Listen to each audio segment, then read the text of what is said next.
Welcome to the Skeptic Zone, the podcast from Australia for science and reason. Here are your hosts, Richard Saunders and Stefan Soiken.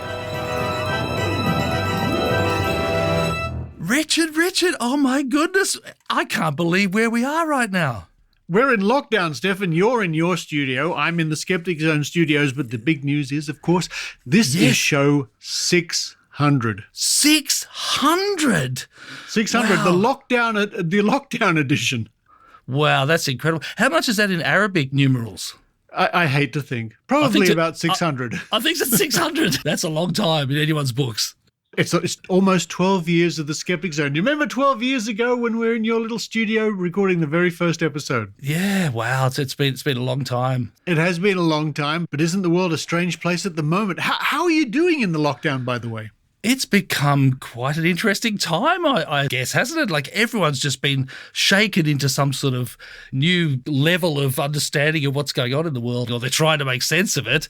They're trying to make sense of it, yeah. Yeah, you have to try and think it all through, like how did that happen and who stuffed up and why is this happening? And then people start getting conspiracy theories. Oh, it's all because it seems like that at times. And speaking of conspiracy theories and crazy theories and that, yes, and that sort of thing, we're going to be certainly having a look at those today and over the next few weeks on the Skeptic Zone. In the 600 episode, of course. How appropriate, how apt. I'm sure Nostradamus foresaw this many years ago. Oh, yes. We could talk about this all day. The RSS feed is just going ballistic at the moment. It's like an RSS apocalypse. I haven't heard that term for a while. Okay, coming up on the show, we've got a grain of salt with Iran Segev. He's going to be talking about the new Skeptics Legal Defense Fund. Oh, that's a nice one. Yeah, skeptics looking out for skeptics. We've got talking about conspiracy theories and crazy stuff. We've got how medical intuitives are claiming to protect you against coronavirus by manipulating your DNA or something like that. Shut up and take my money. Yeah. That's right. Oh my gosh, that's terrible. That sounds a bit dodgy to me. Following that, it's the ongoing series. We have Logical Fallacies with Michelle Bickersma. And this week, Michelle's going to look at the argument from ignorance. Argument from the perspective of ignorance. That's a good one.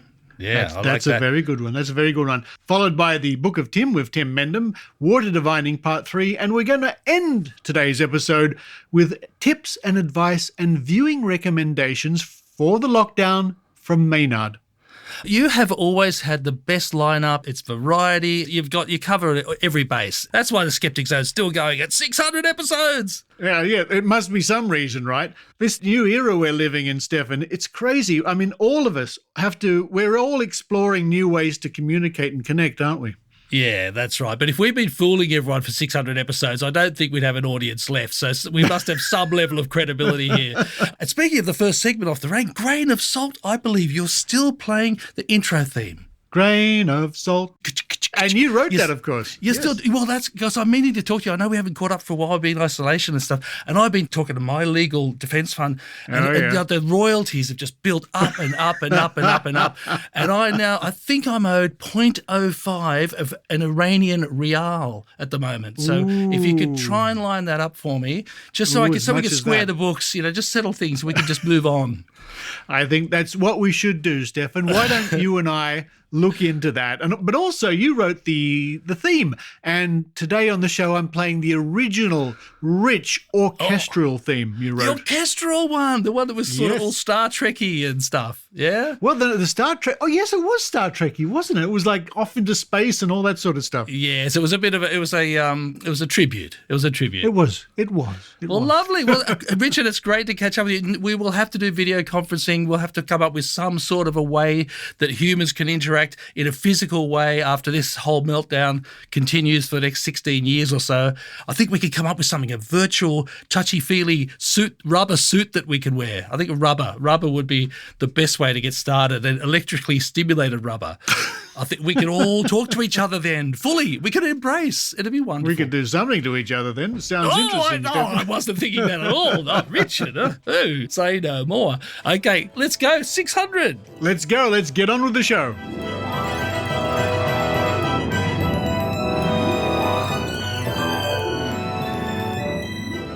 Grain of salt.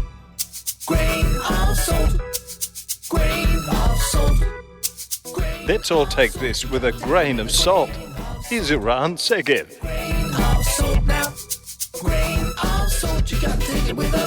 Yes, it's a grain of salt with a Ranzagev. Joining me now on the line all the way from Sydney, Australia, it's Iran Segev. Hello, Richard. How are you going? Actually, I'm not doing too bad amongst all this craziness. I make sure I get out every day. I load up my iPod with skeptical podcasts. But how is this craziness affecting you? Well, it's a little bit difficult, obviously, as it is for everyone. But as somebody, as a friend of mine said, I don't want to brag, but I've been avoiding people long before this pandemic. So it's not too bad.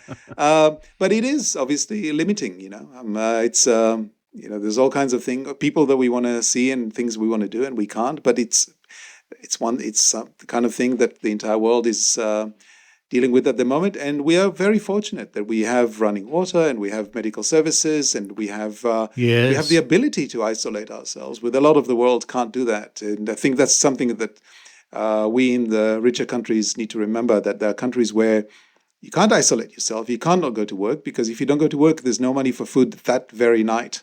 So I every time I feel a little bit that it's a little bit difficult, like you can hear that my voice is a little bit hoarse, and that's because I've been on online meetings all day and the volume is a little bit higher in online meetings. But you know what? It is absolutely, literally first world problems. It certainly is. And we think of our friends in places like India, where it's simply not an option to stay home and keep washing your hands. Well, if you have a home, then you might not have running water. Yeah, absolutely. Yeah, it's a very good point you bring up, and it's something we absolutely should keep in mind. But I must say, though, in the scheme of things, it looks like Australia is doing reasonably well compared to places like Europe or the United States. Yeah, I think there's a chance. We are not sure yet, but there's a chance that we might have dodged a bullet here. So we'll see. It's still going to be a long process, obviously. We need to see what happens when things are relaxed a bit. Maybe, it'll come back. That's what happened in Singapore. Yeah. We'll just have to wait and see. Well, yes, a lot of people we've dealt with over the years claim to be able to see the future. But in this case, I don't think anybody can really see the future. But let's talk about something else. Now, a week or two ago, you were instrumental in launching a new site, a skeptical defense fund. What can you tell us about that?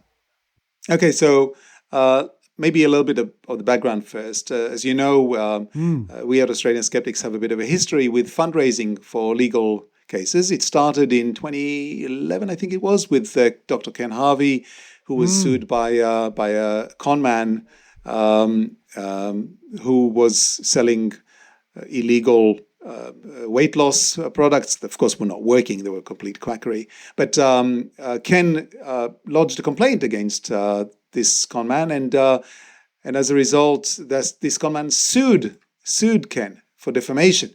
Now, that case was not going anywhere, but Ken was going to be quite significantly out of pocket, and Australian Skeptics arranged a fundraising campaign which basically covered all of Ken's legal costs. And of course, that was a great success for two reasons. First of all, because Ken was able to maintain his position, but also because it sent a very strong message to quacks out there that the skeptical community stands behind its own, and that it's not so easy to silence us.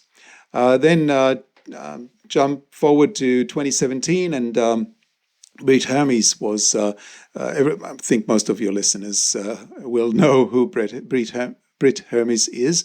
So she's a former naturopath who's unfortunately found that her profession was complete quackery, has left the profession with quite significant cost, both in financial and otherwise.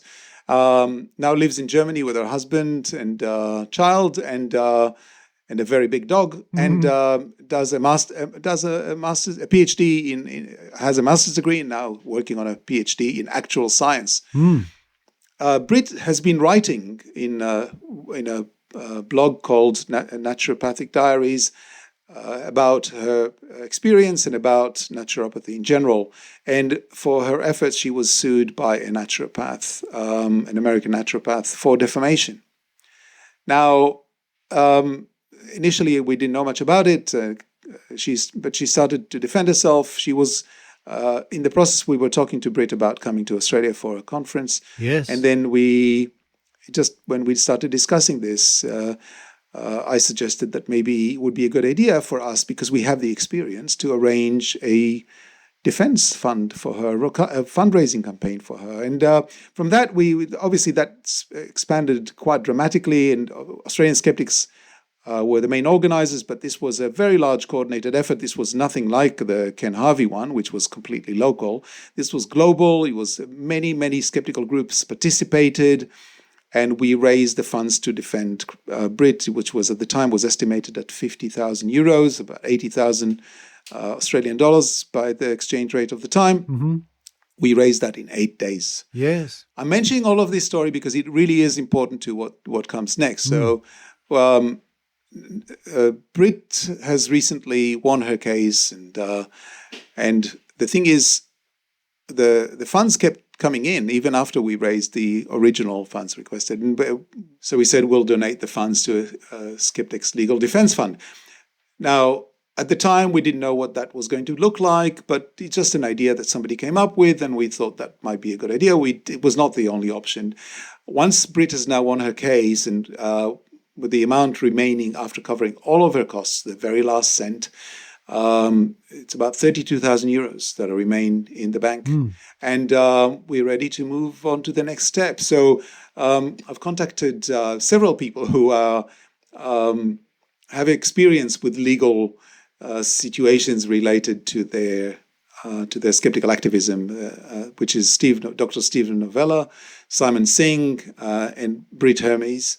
I've contacted the three of them and asked them whether they would be willing to participate in founding this kind of organization, and they were, and for this, they were very happy to. And for the past few months, I would say probably about 8 or 9 months now, we've been working on this, and now it's we've got quite a fair idea of what it is that we want to achieve. And the first step was for us to establish a website. It's skepticslegaldefense.org. Mm-hmm. You can spell defense the American way or the right way, so S or a C. Right. And both of them will work. And what we have at the moment is a single page where we explain what's going on, and we ask for volunteers in various things. The main things we need right now is lawyers. We need lawyers in various areas across the world. And the idea is that we need to. At the moment, it's not an organization. At the moment, it's several people who are working on something, and there's some ideas and principles, all of which are listed in this this website, skepticslegaldefense.org. But we don't have a formal structure, and a legal formal situation yet. So we're looking at doing that. We're looking at, for example, one of the things we need to do is decide what the jurisdiction will be where this kind of organization is established. We need to decide who will be, what kind of formal governance structure there will be, whether there will be a committee, roles within the committee. All of these things are important, especially when managing funds. Having said that, I want to emphasize something very important. Mm-hmm. This fund is not primarily about doing this thing of raising funds for legal defense. This fund is primarily about defending skeptics, but not necessarily financially. Mm-hmm. So, for example, one of the main things that we see this organization as doing is creating a hub for legal information about how not to get sued. Yes. That's very important, and it will be, there's some general rules that will apply almost everywhere, but there are rules that will apply differently across countries, and we want to make sure that skeptics everywhere have this information available to them, and they're able to access it and decide, just do the right thing, and while still maintaining their skeptical activism, make sure that they're not sued. And also be confident that if somebody threatens them, that they're in a position to say, no, I know what I'm doing. I'm within my rights because here's what it says. So that will be I would say that would probably be the main thing that we will provide to the community. Mm-hmm. But there's other things that we could do, such as, for example, we could provide legal advice. We've had quite a few lawyers respond. So this website was promoted on Skeptics Guide just last week, and what we had as a result is quite an influx of lawyers from many places around the world who are willing to help. So maybe there will, some initial legal advice could be something that could be provided. What do you do? Do you write a letter? How do you what do you do now? Now that somebody sent you a letter threatening with a lawsuit, what do you do? Yeah. Additionally, maybe we could find some seed funding for mounting a defense. So not financing the entire defense, but just a bit of seed funding or funding for initial legal advice in case if it can't be provided for free. Yeah, but this whole concept of providing good advice to begin with, to stop someone like, me, for example, saying something unwise and suddenly finding there's somebody fronting up with a lawsuit. Yeah. We all should avoid that, absolutely. I mean, we shouldn't stop doing what we're doing, but we need to be careful. Yes, absolutely. Look, you can't guarantee that you won't be sued because anybody can sue. But you can actually guarantee that, or not guarantee, but you can increase the chances quite dramatically that any lawsuit will go nowhere. Yep. And that's the important thing. You need to make sure that you're not afraid of being sued, because you can't be sued. Anybody can be sued if they're publicly active, but that you really know that you have the law on your side in terms of defamation in particular. There are additional things, for example, one of the things that is very common in various kinds of quackery is harassment of skeptics through either Freedom of Information requests, known as FOIA in the United States. There are some American skeptics who have been they have been silenced by these things because they have to spend so much time dealing with Freedom of Information requests that they don't have time for their actual work. Very often that work is research. So I won't mention any names, but there is somebody who is involved with this process who has basically been forced to go silent because he couldn't afford the time anymore to deal with all the harassment. There could be employer or workplace complaints that people will have to face, and we may need to help them with these kind of things. And there could be other kinds of public attacks, such as doxing. So basically, the idea is, I think Steve Novella said it better than anybody else. He said that ultimately we hope to be something akin to the ACLU, the American Civil Liberties Union, but for skeptics. So that's what we aim to be. Again, it's not the same scale as the ACLU, but it is something. That's the model that we want to follow. It's a wonderful undertaking. It really is. It's one of the best things I've ever seen come out of skepticism. But we must be very clear about this. It's not a green light for people to go out and say stupid things and think it's okay. The skeptic will protect me. It is absolutely not a green light. And in fact, one of the principles that we've put in place, we said that the board of presumably the board of the fund or the fund of the foundation, but definitely whatever organization within that foundation that will be deciding on who gets what will be able to reject claims, and in particular, obviously, anybody who's been particularly imprudent, cannot expect to be supported. Yeah. That's a fair call, and hopefully they will learn not to get in that position in the first place. Now, what's that website if people want to check it out, or indeed if they want to help? It is Skeptics Legal Defense. Skeptics is spelled with a K, of course, and Skeptics Legal Defense with either an S or a C.org. Right, and I'll certainly link to that in this week's show notes. One more thing I would probably like to add is that I mentioned lawyers as volunteers that we want, but we also want volunteers in other areas, in particular fundraising or marketing, especially marketing on social media, because that will become very important. That it will come later, but it is, if some of your listeners are interested, then of course we would love to hear from them. There is a link on that page to an email that they could send, and we will be in touch. Good news, good news. Well, Skev, thank you very much for bringing us up to date on that. And thank you very much for being part of the Skeptic Zone for, over a decade now. Yeah, pretty much, 600 episodes. Yeah, it's congratulations, Richard. You're doing amazingly well. It's really quite a testament to your not just your skeptical chops, but also a determination to remain active. And we know that there's been difficulties along the way, and Sometimes. Everybody has those, and professional and personal. And the fact that you've got to show 600 is really quite amazing, and I congratulate you on it. Thanks very much. I appreciate that. But for now, all the way from Sydney, Australia, Iran Segev, thank you very much. Thanks, Richard. Grain of salt now. Grain of salt, you gotta take it with a... Congratulations to the Skeptic Zone on making it to 600 episodes. It's a massive achievement, Richard. Well done. It really is. 600 episodes is such a long time. Just think, when the show started, Alice hadn't even been born yet. I am nearly 30, Marsh. You know that, right?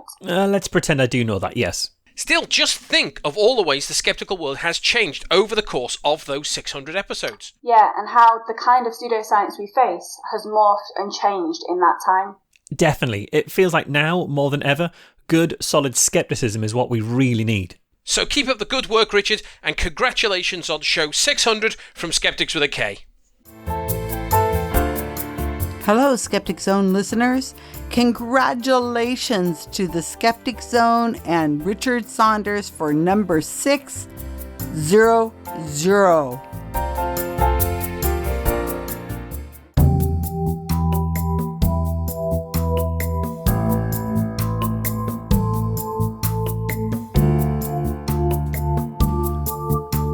Now, last week on the show, you might remember I put a call out for all of you to keep your eyes open for various woo merchants claiming to cure, to detect, to treat, to cater for COVID-19. There are thousands of people around the world who genuinely think they have magical superpowers, to be blunt. Psychic, healing, energy, gifts from God or the angels or the universe or whatever they think it is. So I'm not surprised that you will find, and we will find, many examples of people thinking they can treat, cure, detect COVID-19. And I was contacted just the other day by journalist Gary Nunn, who's writing a book about psychics at the moment, to comment on a story about so-called medical intuitives. Medical intuitives. These are people who think they can sense your illnesses using energy. Make of that what you will. And Gary has produced the following report, and you can find it at vice.com with a link in this week's show notes.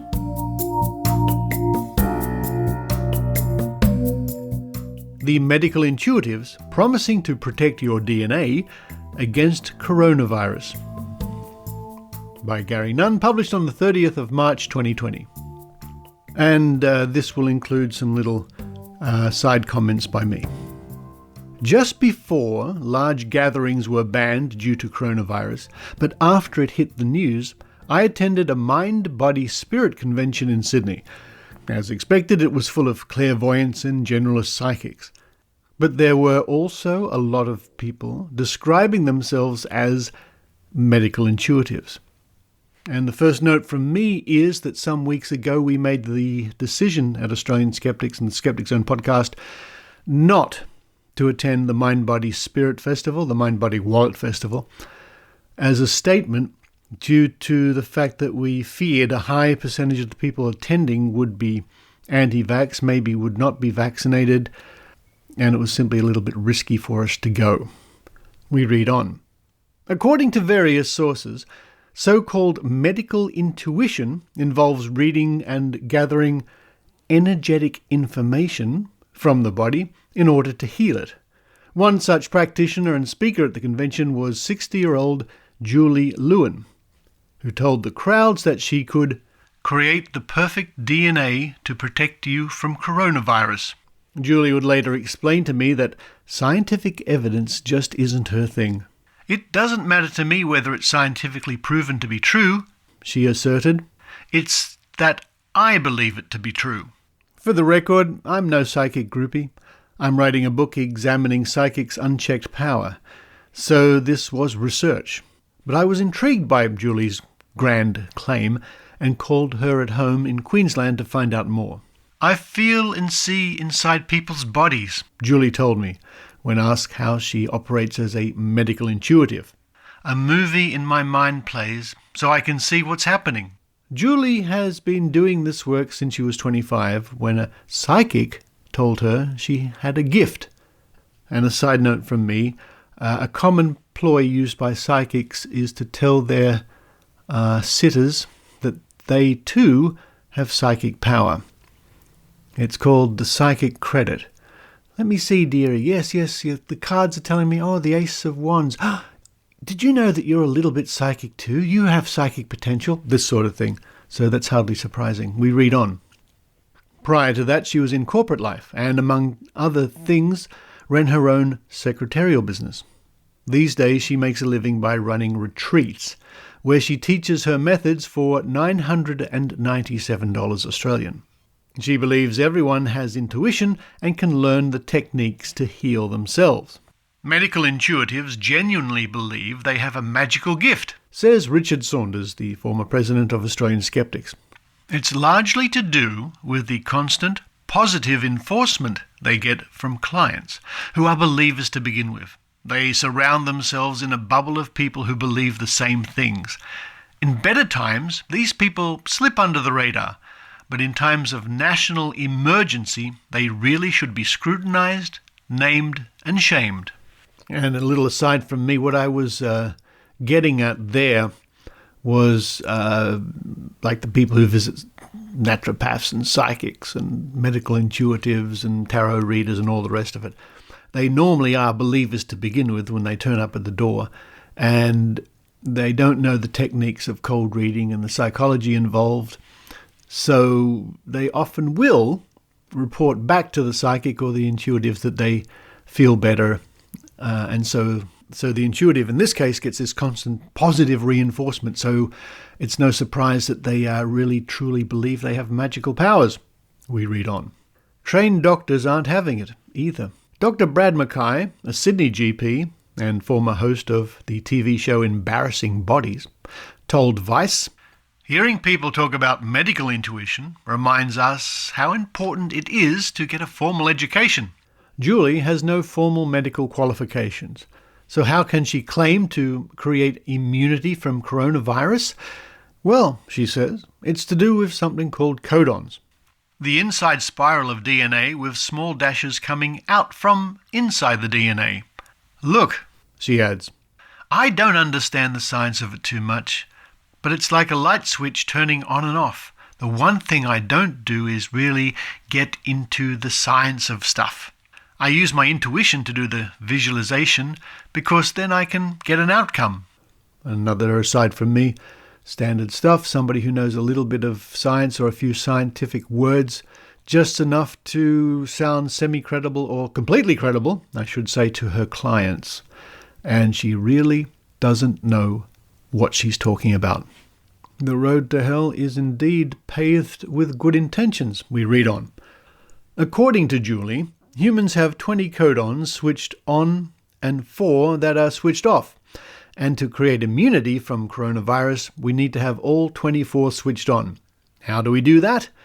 I don't feel comfortable giving you the technique, but it's a visualization process where basically you're turning them on, she says.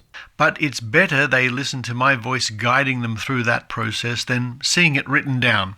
And another aside from me, oh, good grief.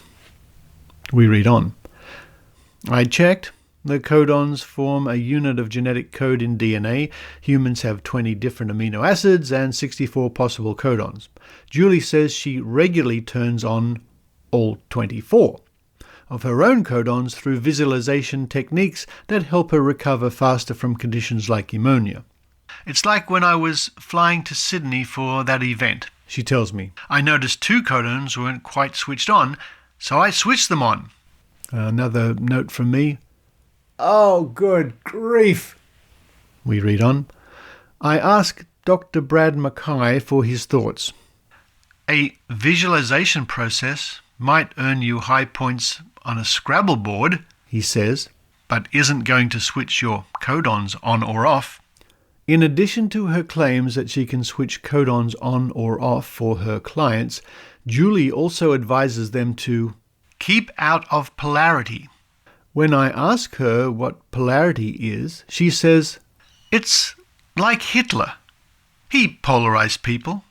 They loved him or hated him.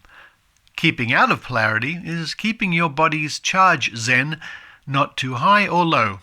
Could this all be the placebo effect? I ask her. Absolutely, she responds. I think our mind is actually the root of many things. To find out if the techniques differ on coronavirus, I also spoke to Kerrigan of Atlanta, Georgia in the US. Catherine describes herself as a medical intuitive healer and says she uses her intuitive gifts to read what's happening in your body, energy system, emotion, mind and soul. Like Julie, Catherine claims to be able to help with immunity against COVID-19. I can help you understand what'll make you strong enough to survive, she explains, listing 24 ways she boosts her clients' immune systems naturally, which include stop using the microwave, cultivate positive emotions through regular prayer, and consider liquid silver rather than antibiotics. Catherine guides are her angels, who tell me we are living through a very dangerous time. So, who exactly is going to the likes of Julie and Catherine for their unproven claims and why? Julie put me in touch with a client, 53-year-old Louise Kelly. Louise is a psychotherapist from Victoria, Australia. When her husband, Al, fell from the house roof 4 years ago, he catapulted face first onto concrete and had 7 fractures in his spine, skull, nose and jaw. He also had whiplash from the spinal cord. From the ambulance, Louise called Julie. She said to channel green emerald light through him, Louise tells me. With one hand holding the phone, the other cradled his head and worked on him, she says, while Julie claimed to be doing the same by remote. Al was in a neck brace for 8 weeks and had to sleep in a chair till he was recovered 5 months later. But Louise insists this green light visualization had an effect. As an experienced therapist of 30 years, I've never seen anyone heal as quickly from such a severe accident, she says. 10 days later, his facial skin was almost completely healed and he was off his pain medication. He got out of bed on Sunday. It happened on Thursday. Does she tell this story to many people? No. For lots of people it's too weird, too way out there, she says. But honestly, it's a resource we all have and don't use. There's so much we don't know. This knowledge gap should be filled, and research-backed knowledge, says Dr. Brad Mackay, not intuition. That especially applies to our current situation. Scientists are working hard to find a cure and vaccine to protect us all against coronavirus, he says.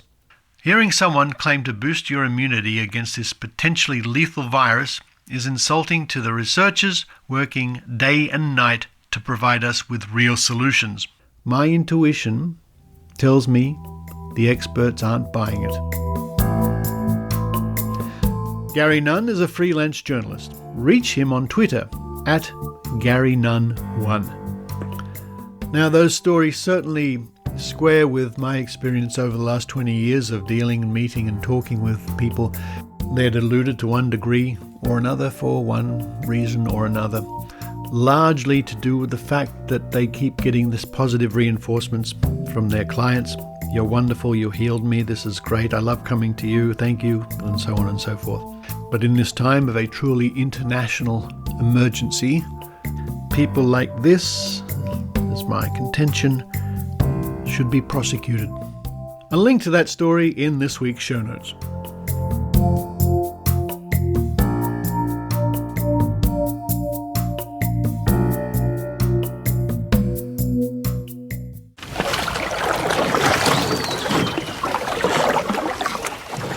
Hey, it's George Robb here from the geologic podcast just outside on Lake Minnewaska, enjoying my daily canoe ride. I like to exercise this way as much as I possibly can.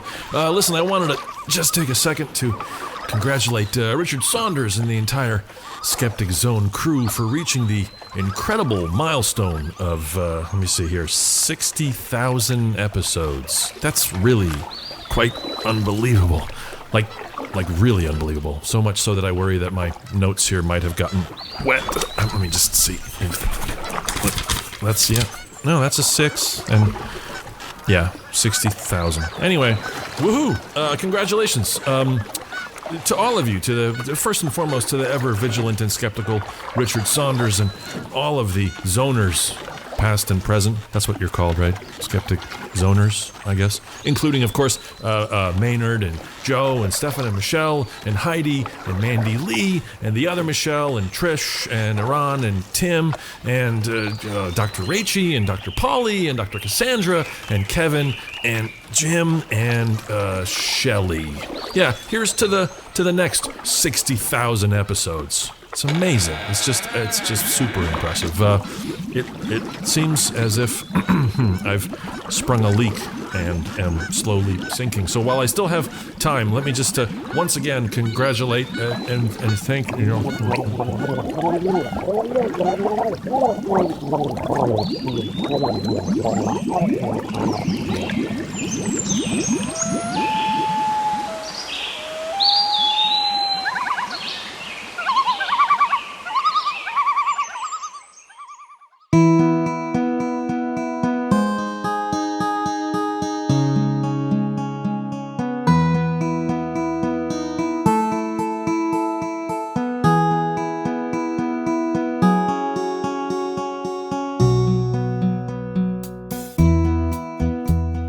Logical fallacies. What are logical fallacies, and why is it important that critical thinkers should know about them?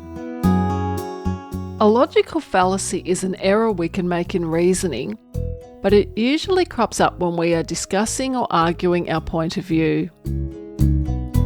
Some people might even knowingly use them to try and score cheap points in an argument due to intellectual laziness. They are traps we can fall into, but if we know what to look out for, we can spot them when they occur and stop ourselves from using them. This week we'll look at the argument from ignorance. Also known as the appeal to ignorance, this is when you assert something is true or could be true because no one has proved it to be false. This fallacy wrongly shifts the burden of proof away from the person making the claim. We all know what a UFO is, don't we? What do you think it is? I'll give you a second. Now, if you are thinking something like an alien spaceship that is visiting Earth, then it could be said you are making an argument from ignorance. Remember that the U in UFO stands for unidentified. It could be any number of things, from a bird to a plane to, well, you get the idea. The fact that no one has proved something unidentified in the sky is not an alien spaceship does not therefore mean it is one.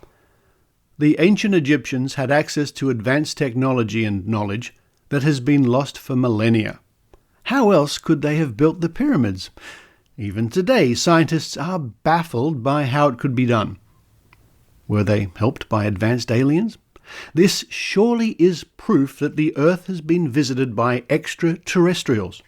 While it's certainly true that there are many aspects of the construction of the pyramids we don't yet understand, it does not therefore mean the ancient Egyptians had access to technology or science far more advanced than our own. In fact, with every passing year, we understand more and more about how the pyramids were constructed, and never, not once, have we discovered evidence of some amazing alien technology. What we do find is how resourceful and inventive the ancient Egyptians were. Remember, they were humans, just like you and me. Science does not know the limits of the human brain, so it could be that there is a part of the brain that is able to send and receive psychic messages. The first part of this statement is true enough, as science is still learning about the human brain. But that does not therefore mean psychic powers must or even might exist. No one has proven that invisible unicorns from another dimension aren't running around the streets, but that is no reason to think that they are. I went to a Reiki practitioner who cleansed and balanced my energies, which cured my insomnia. Just because science hasn't detected healing energies yet, it doesn't mean they don't exist. Science doesn't know everything. There are other ways of knowing. It's just so easy to accept something like Reiki, needless to say an unproven modality, seems to work when you think it has worked for you. It also makes sense to look for a reason as to why it seems to work. That the reason given makes no real sense scientifically really doesn't matter when someone is convinced by perceived outcomes of the modality. You'll often find that people think that just because something has not been shown to be false or not the case, the opposite must be true, or at least could be true. As unsatisfying as it can be, sometimes the best answer a skeptic can give is, I don't know.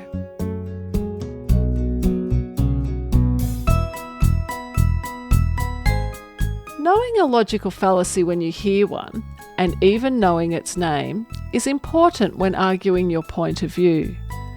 However, you may come across as arrogant and not get very far if you call it out by name to your opponent when you hear it being used. If your opponent calls you out for using one, it's time to stop and think about how you are making your case. Use your knowledge of logical fallacies wisely, and remember that even if your point of view is right and you know all the pitfalls in arguing your case, it doesn't always mean you'll win on the day. And as skeptics, we must also remember that we too can be wrong at times. I'm Michelle Bickersma from the Vic Skeptics. Thanks for listening.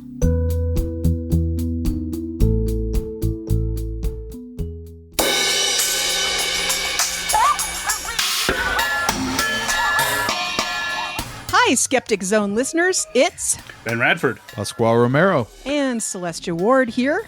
We here at Squaring the Strange would like to congratulate Richard Saunders on 600 years of podcasting. Celestia, I don't think that's right. Nope, I read it online. He's been at this for 600 years. Wow, Aussies must have great health care. Are you sure it said 600 years? Is that in metric or something? Look, Ben, I'm telling you, I read that. That is so metal. No, actually it's... Are you seriously going to know actually me? Well, it's kind of what our podcast is about. Well, actually, our podcast is about strange shit like cryptids, ghosts, media literacy, panic, psychology, and brain malfunctions. Did you just actually, Ben? I did. Look, episodes. What? It says Richard has done 600 episodes of Skeptic Zone. Oh, well, I guess that's still impressive. Yeah. Congratulations, Skeptic Zone, and thanks for all the work you've done debunking, uncovering, and publicizing fraudulent psychics, alt-med-woo, and making the world a safer, more skeptical place. Yay! Yeah! Congratulations!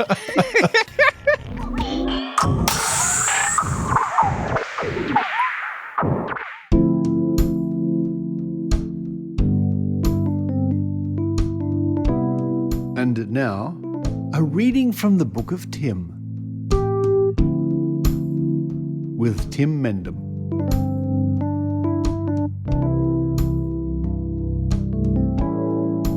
Hi, my name's Tim Mendham and I'm the Executive Officer of Australian Skeptics Inc. and I'm the editor of our magazine, The Skeptic. And this time we'll be looking at part 3 of Divining Admitter, which is a detailed explanation of how our challenges are undertaken, and this time is a challenge for diviners trying to find water. This appeared in the Skeptic magazine in June 2013, which is volume 33, number 2. And this particular article looks at the people. And being a people person, it's actually written by Richard Saunders.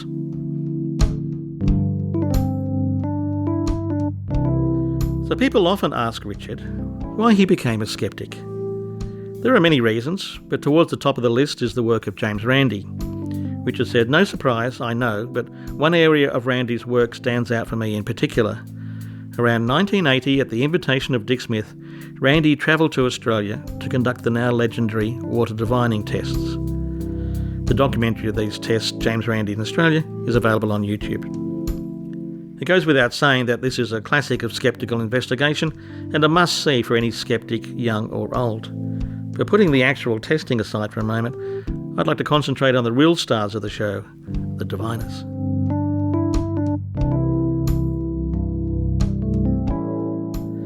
We all may have an idea in our mind of what a classic Aussie water diviner might be like.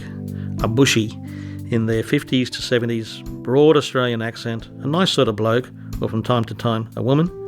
Someone who comes across as honest with an air of worldly wisdom gained from years of life in the real countryside. Well, I must say that this time the stereotype is spot on. We first encounter these wonderful Aussie folk in the documentary from 1980. We meet them again, albeit completely different people, 9 years later when Australian skeptics tested water diviners near Sydney, and then again in 2001 and 2002 in Mitta for more tests. The 2000 test is also available on YouTube. This brought us to the most recent test at Mitta in March 2013. Although none of the water diviners from 2002 were back, or from 1980 or 1989 for that matter, their spirit is alive and well in what we might call the next generation of water diviners. The colourful crew who turned up this time would have been in their mid-20s or 30s in 1980. A few of the younger ones wouldn't even have been born then. But by and large you could pluck any of them out of time and place them back in one of the tests from the past and no one would know the difference. They have a certain look and outlook, a way of dressing, a way of speaking, and a way of thinking that has not changed in all these years. But why do they do it? And how can they be so creative when their responses to failed tests? To understand this question, we must try and put ourselves into the mind of a believer. It's not as hard as you may think. Say, for example, you play the piano. Every now and then you belt out a tune, people sing along, and we even make a few bucks out of it. Now imagine that one day someone tells you that if you can play a certain tune on the piano for them in their house, they will pay you $100,000. It seems all your Christmases have come at once. You turn up, inspect the piano, have a look at the house, and all seems fine. But when you sit down and start to play, what comes out of the piano is awful. Your fingers seem to be playing the right notes, but no real tune is coming out. The money is withdrawn. You have failed.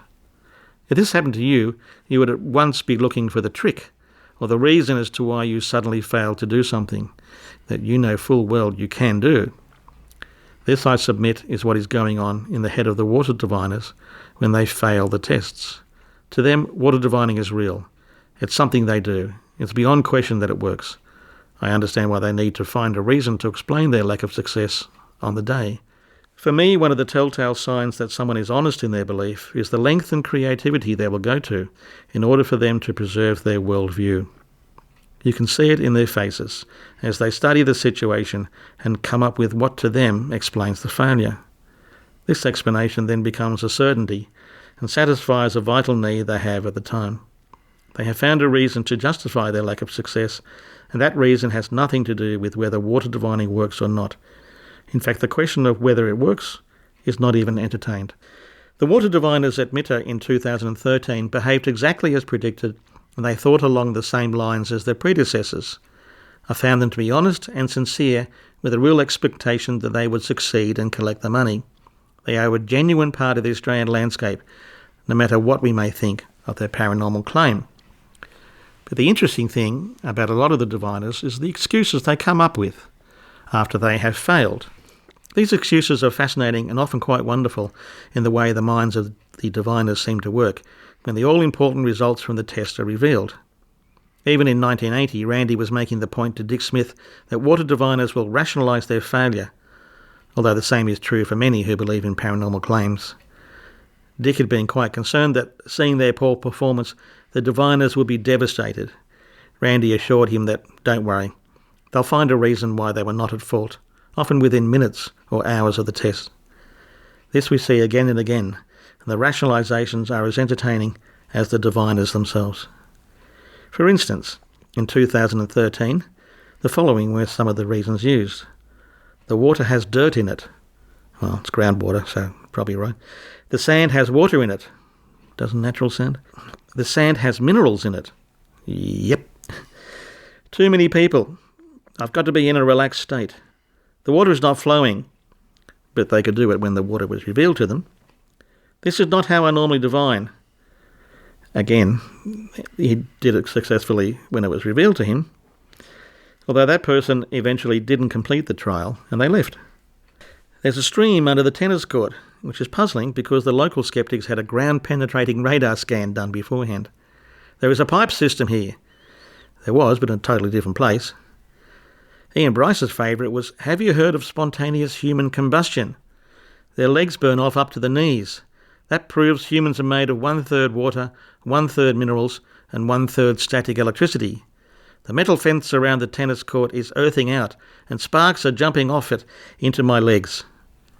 Fortunately, none of the contestants combusted, spontaneously or otherwise. These are similar excuses to those which we've seen over the past, such as, the water in the hidden bottles was stagnant, I need running water. The water in the hidden bottles was tap water, I was testing for river water. The water in the hidden bottles lost its electricity. Tall wire fences interfere with my abilities. There are too many underground streams on the testing site. The sand in the hidden bottles was damp, and that confused my rods. The film crew were using walkie-talkies that interfere with my abilities. You cannot test water divining, which was not a very good excuse. Don't forget that these people show their abilities at the start of a test with water bottles or sand bottles that were revealed to them. They showed how it worked, and it worked. The problem came when they didn't know what was in the bottles, and that's when the excuses started.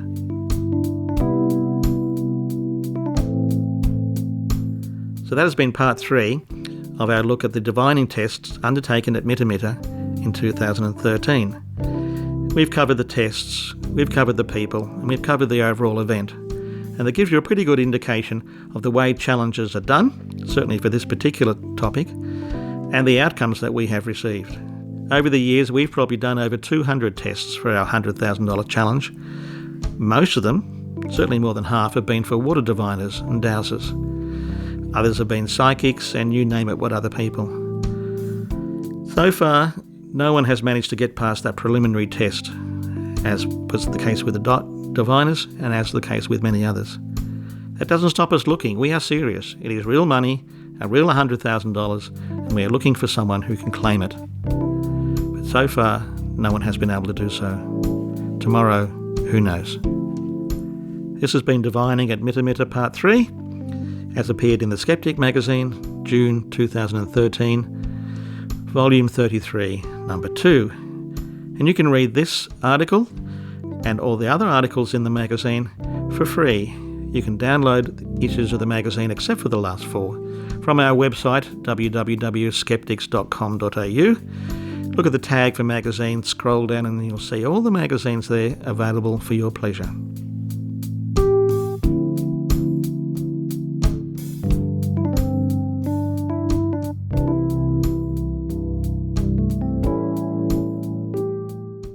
Hey, this is Andras from the European Skeptics podcast, and with me is Yelena and Pontus. We hear that it's your 600th episode. Amazing achievement indeed, and as we know by reading angelnumber.org website, 600 symbolizes spiritual development, balance, home and family stability, reliability, nurturing someone. Isn't that all so fitting? Very, very much. That's one of our favorite websites, by the way. But imagine 12 years of podcasting. This is fantastic. No wonder Richard is turning a little bit grey. And of course, we want to wish you a fantastic success for the future, and here's for the next 12 years and at least 600 episodes. Hear, hear. Yeah, we do know it's a hell of a lot of work, but you guys are an amazing team. What you've done so far is absolutely fantastic, but we are really looking forward to even more of that. So, congratulations again, and keep up the fantastic work. Well done, guys. Take care. Here's Maynard's spooky action at a distance. Hi folks, Maynard here, and welcome to the pandemic edition of Maynard International Studios. A few of the reporters here on the mighty podcast, which is 600 episodes old today. And man, every one of those shows has been a winner. Oh, maybe not the ones I've been involved with, but generally most of the shows in the Skeptic Zones have been a winner for all 600. Congratulations to Richard Saunders.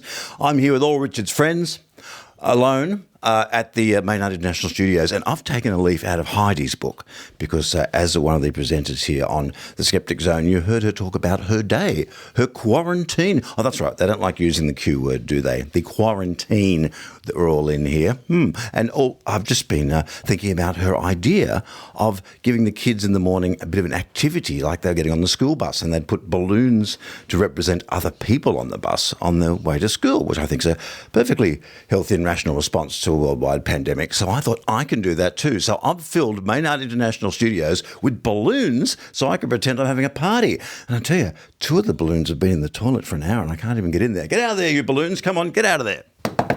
Anyway, and what have I been doing? Well, really, you know how they say if you really thought through the full implications of a lot of things, you'd never do them, like marriage, like having kids, because if you overthink the whole thing, you start thinking, well, look, Tom Jones once said to me, now there's a name drop, that when you're getting married, you really got to be walking down the aisle with no idea what you're getting into.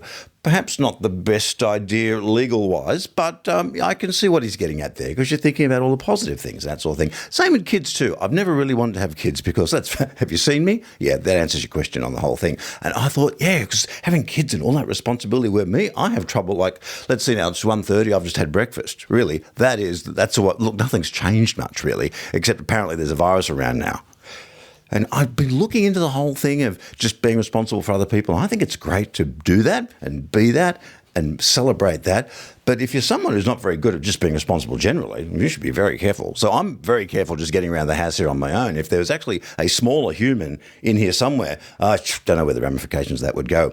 But my day is a bit more focused on just doing work stuff. So let me see. Virus, a lot of people can't work, which is really sad.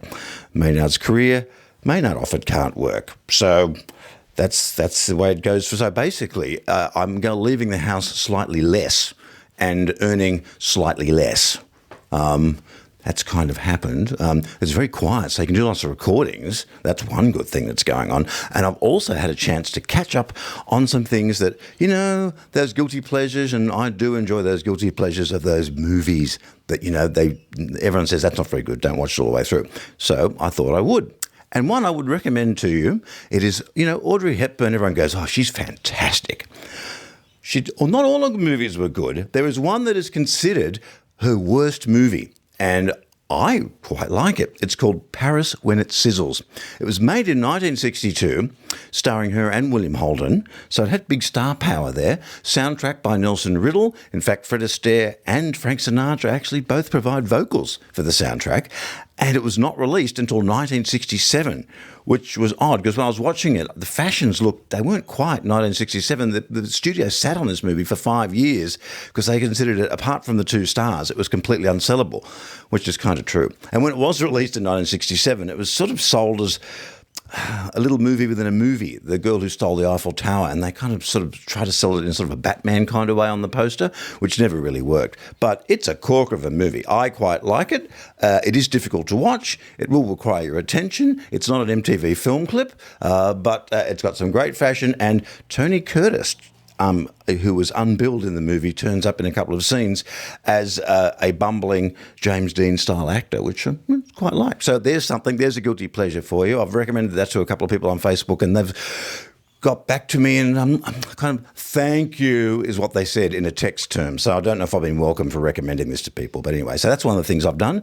I've been catching up on some listening, but I've also been catching up on a lot of those shows and podcasts that I wanted to put out that I really didn't have the attentional focus. It's really made things focused for me, and I quite like that. So I'm putting out more stuff from my archives, from my Triple J work and my Channel V work with Foxtel.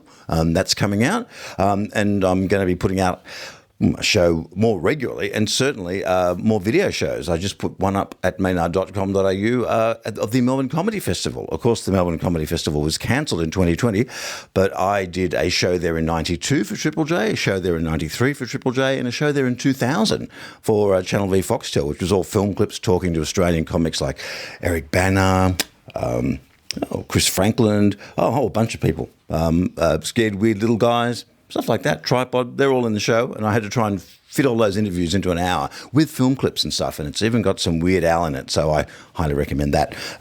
But yeah, just sitting around, hey, and isn't this great for drinking? Isn't that we're in a golden age of drinking now, because people can drink at home on their own, and they've got an excuse, where before you're just being a sad dick. But now, look, as a pandemic, excuse me, I must have a martini. And yes, I know it's 9:15 in the morning, but hey, what am I going to do? It's sort of like, a late breakfast is what you're having at 9:30 anyway. So that sort of thing has been going on here, and I've been enjoying it. And I hope we've been keeping you company, because one thing I've discovered is podcasts are always good. And at this time too, with people with a shared experience around the globe, the How to Heretic podcast is one of my favourites. They describe themselves as your audio uncles, a couple of ex-Mormons in there. So I think the fact it's called How to Heretic explains what they get up to on the show. And that's been pretty interesting to listen to. That's one of them. I've always been also listened to the Fringe podcasts as well, plenty of them, pushing fringe theories, which not usually helpful, but always a good listen, because they just like, even I'd recommend Knowledge Fight. It's a long podcast where people basically fact check and make fun of the Alex Jones show in the US. So it's almost the same length as his show, like getting towards 1.5, 2 hours for most episodes. And they pull apart everything he says and find the flaws in it and find out where he maybe originally got his idea and how he's really only reading half the first paragraph with that idea. That sort of thing comes up. So it's very much a niche thing. You will find it weird and strange, and I certainly would not recommend it to all Skeptic Zone listeners, but it certainly is interesting to see where someone who is a big screen radio performer like Alex Jones is and just comes up with bat crazy stuff, where it sort of comes from, and it's at times you just have to stop listening, because it's like you're hearing a guy having a breakdown on air, but pretty much like you're hearing me now. So here in the corner where I am, this is the 90s section. I'll just run my fingernail across the rows. This is just the 90s CD singles. So we're only talking about CD singles in the 10 years between 1990. Here we go.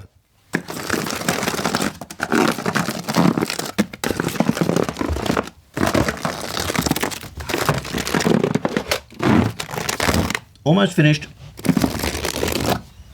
There you go. On there, there's the ones that are in cases. The ones that are in cardboard don't sound as good like this.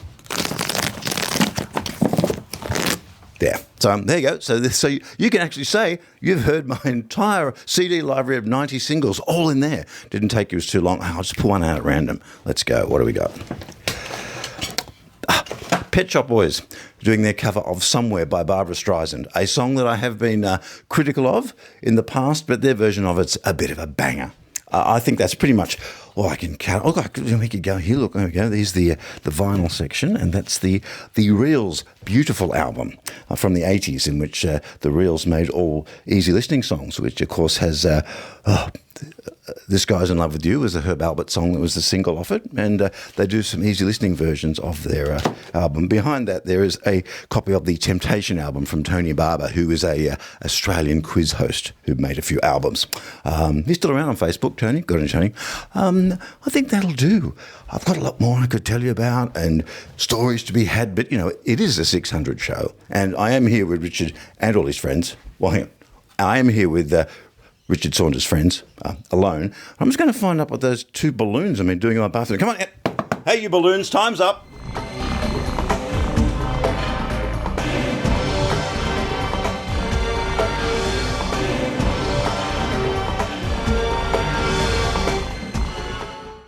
Brian from Skeptoid here, sort of the gringo version of the Skeptic Zone for those of you who haven't heard it, found at Skeptoid.com.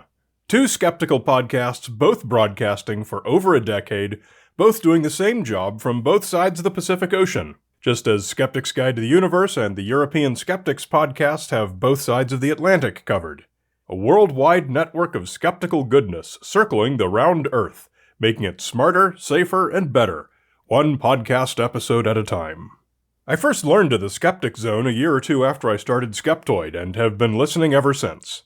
It was hard to understand, because everyone on the show talked funny, and said things like, crikey, and hooroo, and everything was upside down and on the wrong side of the road, and nobody had ever heard of any of the animals there.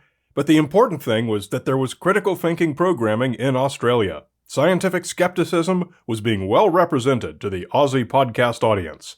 So despite being in an incomprehensible foreign language, the Skeptic Zone is a win for everyone.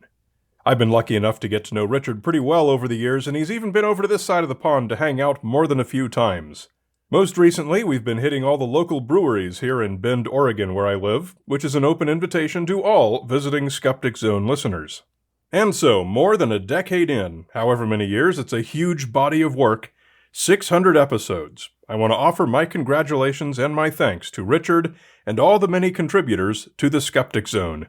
Very few shows have those kind of legs, and the fact that it's still growing after 600 shows is a tribute to all of you, the listeners. So you have my thanks and my congratulations too. So, in conclusion, I tip my glass of Pacific Northwest Hazy IPA to Richard Saunders, to the Skeptic Zone, and to all of you. This is Brian Dunning from Skeptoid.com.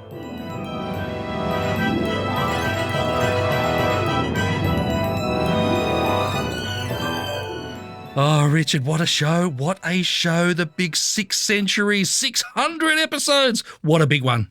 That show was 600 episodes in the making. That's right. That shows the show just before the 601st. Ooh, now that's going to, next week will be a big show. We're going to have more logical fallacies, more Tim Mendham, and probably more news about the lockdown and more wacky, crazy conspiracy theories with coronavirus. And some wonderful products that people are creating. I mean, we might even have a chat with Dr. Stefan Soiker. He might come up with some Dr. sort Stefan. of corona, attenuation device, I think. Ooh. Haven't heard from Dr. Stefan Soiker for a while. I remember the 1, 2, 3 gut flush. Oh, that was a good one. Oh, yes, and the LifeWire, of course. That sold tens. Richard, that was fantastic. That was fantastic. Well, Stefan, now we have to brace ourselves for the next 600, I think. I don't want to think about that too long, because if I do the maths, I'm going to end up to be quite an old guy, I think. I'll be nearly hitting 70, I think.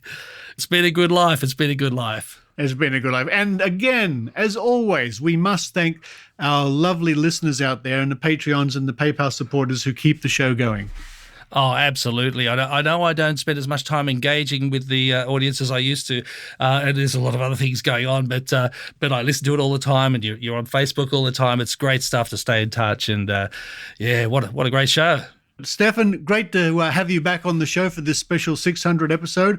Hey, can I do a cross promotion? This is my excuse for having not been as engaged as I used to be. I'm now producing the 3M Science of Safety podcast with Mark Reggers from 3M. Wow, that's great. Yeah, so maybe we could put a link to it on the Skeptic Zone website. And absolutely. Where can people check that out? Well, it's on the 3M website, but I'll send you a link and you can put it on the Skeptic Zone. But they were covering pandemic preparedness last year, and we've just done a whole bunch of episodes on masks and... Okay, yeah, I'll do that. Cool, yeah, so we're surviving lockdown. But for this week, it's Stefan Soiker and Richard Saunders signing off from Sydney, Australia. Lockdown. You've been listening to The Skeptic Zone. Visit our website at www.skepticzone.tv for comments, contacts, and extra video reports. The Skeptic Zone, a